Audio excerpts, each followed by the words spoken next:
How are Ithaca hours different from time dollars?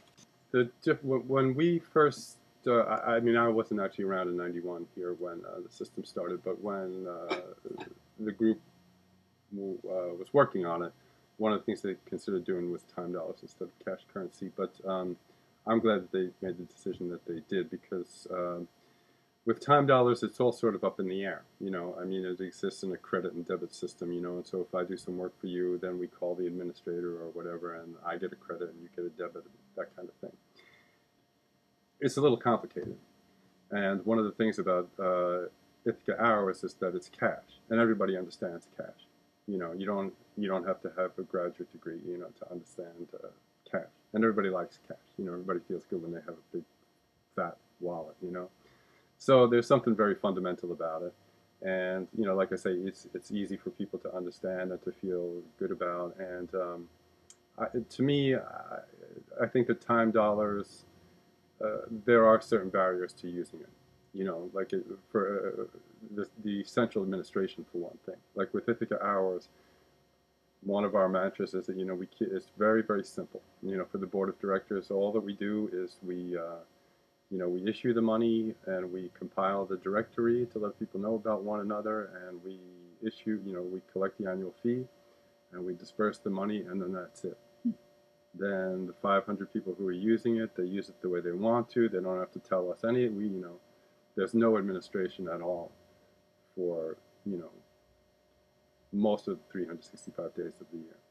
Whereas if you've got a time dollar system, and every time somebody's making a transaction or a deal, they have to call the central administrator and have it written down, it's a little cumbersome, I think. I don't really know because I've never participated in one. There might be a lot of shortcuts that I don't know about.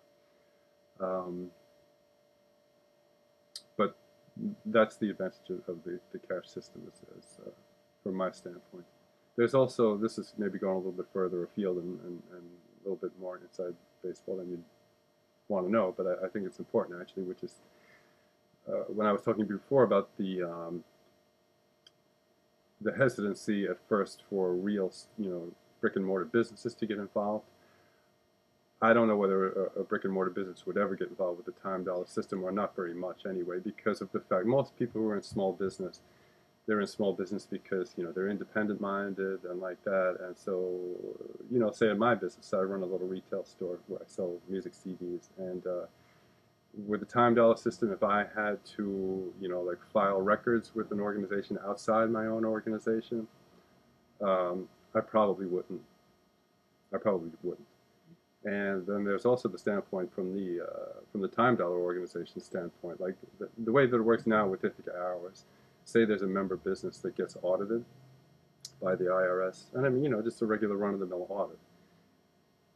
They don't come to Ithaca Hours and say, Small World Music uses Ithaca Hours.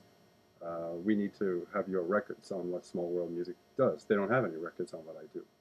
But if there was a time dollar system, if Ithaca Hours was a time dollar system, and a member business was being audited, and the IRS came to us and said, such and such store is being audited, and we need you to turn over the records of all the transactions that they have made. We kind of don't want to be in that position.